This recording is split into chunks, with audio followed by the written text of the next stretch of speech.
Get the most flavor out of your grill and keep it in top cooking condition by cleaning your charcoal grill regularly.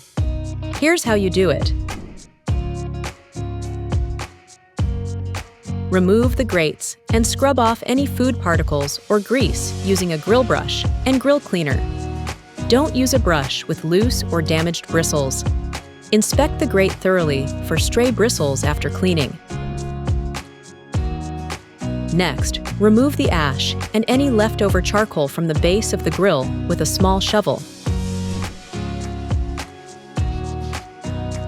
Use a grill brush or scraper to remove any remaining debris from the grill bowl and lid.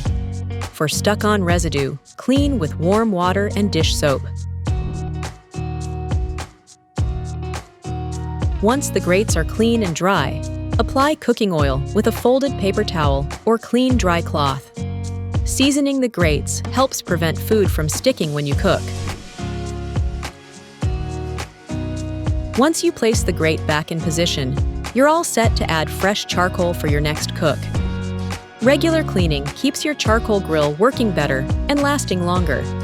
Try to clean it thoroughly at least once a month during the grilling season.